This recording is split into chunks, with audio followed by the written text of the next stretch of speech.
Hey guys, welcome back to my channel. It's May already, somehow. In case you didn't know, May is Celiac Awareness Month. If you're new to this channel, I was diagnosed with celiac disease in 2016 after struggling to get a diagnosis for over 10 years. Raising awareness for celiac disease is not only important just for the people who have celiac disease, but also to help other people get the diagnosis that they need. I've said it a few times on this channel now, but it's estimated that only 20% of the celiac disease population is currently diagnosed. That means 80% of those people that actually have celiac are walking around, eating a regular pizza, feeling super sick when they don't have to, which is so sad. So to kick off Celiac Awareness Month, I want to share with you my top 5 things I wish people knew about having celiac disease. And be sure to stick around until the end of the video because I'm going to talk about a few things that you can do for Celiac Awareness Month. And one of them involves food. It's a win for everyone. And if you've stumbled upon this video and you're thinking, I don't know what celiac disease is, lucky for you, I made a video cleverly titled, What is Celiac Disease? That I will link in the description below. I also recommend checking out the Celiac Disease Foundation at celiac.org for more information about celiac disease. Enough chit chat. Here are the 5 things I wish people knew about having celiac disease. Number 1, it's real. I'm a real boy. I don't know if it's that people are still recovering from when that big gluten-free hype happened or what, but there are a lot of people who think that eating gluten-free is silly or that it's just a fad or that we're just being dramatic. But I'm not just following a fad. I'm not just avoiding a few hours of discomfort or a little bit of an upset tummy. I'm doing it because I have to for my health, to avoid intense pain and illness, and to avoid long-term devastating health effects. Celiac disease is very real, and safe food practices are essential for me to stay healthy, even if it may sound extreme. Number 2, social events with food are stressful for me. Not gonna lie, celiac disease has given me trust issues. Anytime I'm eating outside the comfort of my own home, I'm anxious.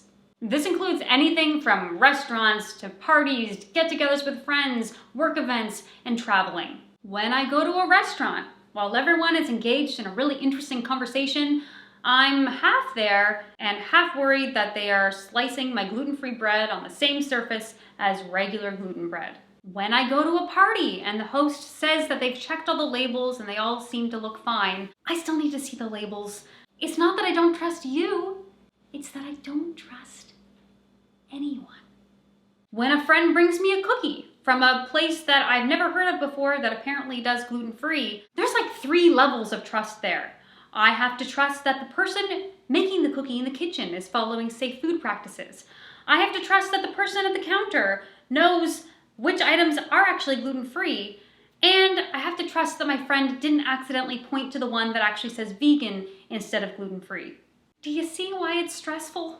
And when I do take that leap of faith and eat the thing anyway, at the back of my head, a 90-minute timer starts, which is the amount of time it usually takes for me to start feeling sick. Of course, I wish it wasn't this way, but this is why celiac disease awareness is so important. More awareness means more options, more food safety, and more understanding. Number 3, I hate asking questions about food prep just as much as you hate hearing them. Nothing makes me cringe more than going to a restaurant and having to pick apart the entire menu with a server and getting them to check with the kitchen, sometimes more than once, to find something safe for me to eat. Especially if I'm with a big group of people, or people I don't know very well. But I have to do it. If I don't ask, either something will come out with a sauce on it that I know I can't have and I'll just have to send the meal back anyway, or if I trust that gluten-free on the menu actually means gluten-free, I'm probably going to end up sick. What I wouldn't give to be able to go to a restaurant like I used to and open up the menu and have my selection of anything I wanted on it with no further questions. But I can't. Except for a few select restaurants that I've been to that I can do that at, which is super exciting, and I'm gonna name drop at the end of this video. But it's not just restaurants. In some ways, it's even harder for me to ask these questions to someone who's cooked a meal for me. Not only do I hate asking so many questions, but I'm so scared that those questions will lead me to find out that I can't actually eat it after you've spent all that time making it for me. I know it sounds rude, but I don't have a choice. Number 4, I don't want to just stay home.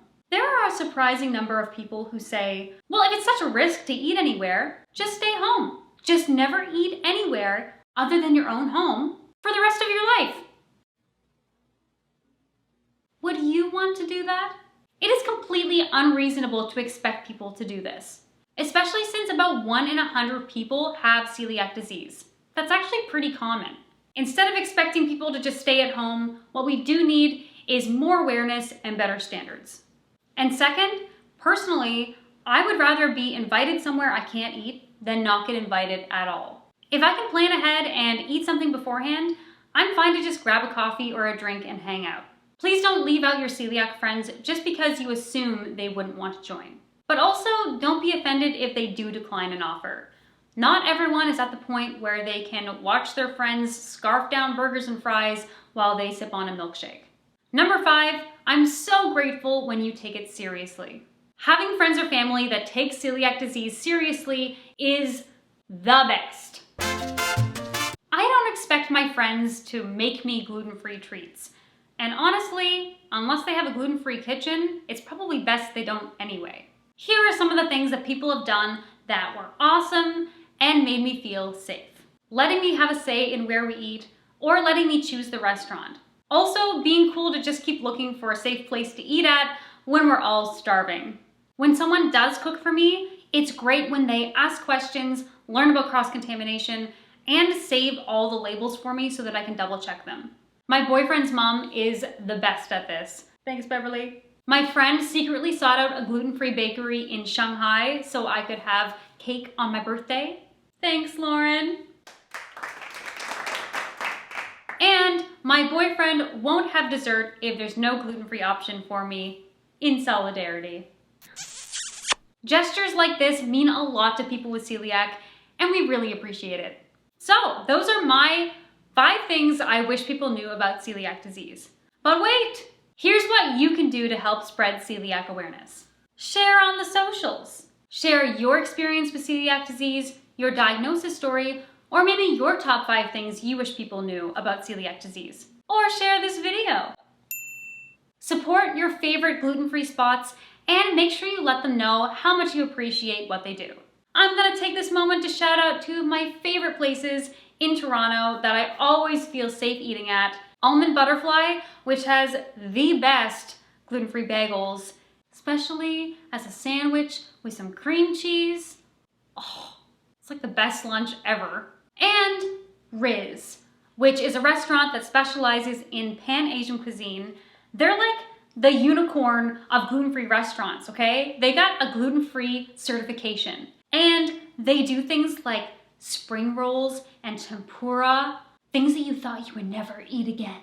And I got a deep fried banana with ice cream. Oh, I want one now, can we go? And another way to spread awareness is to get involved with the celiac organizations. If you're in the States, check out the Celiac Disease Foundation. You can sign up for Team Gluten-free. You can become a student ambassador. You can sign up to participate in research or for I Cure Celiac. With I Cure Celiac, you can fill out a whole bunch of questionnaires which will help to give researchers a better understanding of people who have celiac disease with the ultimate goal of finding a cure. They also have a great symptoms assessment tool if you're wondering if you might have celiac disease. And if you're in Canada, check out the Canadian Celiac Association. They have a whole list of webinars and events going on this month. And as a special treat for Celiac Awareness Month, I'm offering 50% off my gluten-free baking courses with the promo code CELIAC50. It's my goal to show people that a celiac diagnosis does not mean an end to amazing baking. To learn more about my baking courses, head on over to glutenfreebakingcourses.com. So there you go. Happy Celiac Awareness Month. Get involved, spread the word like butter on your gluten-free toast. Thanks for watching, and I'll see you next time. I don't know how to style my hair. I'm not a hairstylist. That's wrong.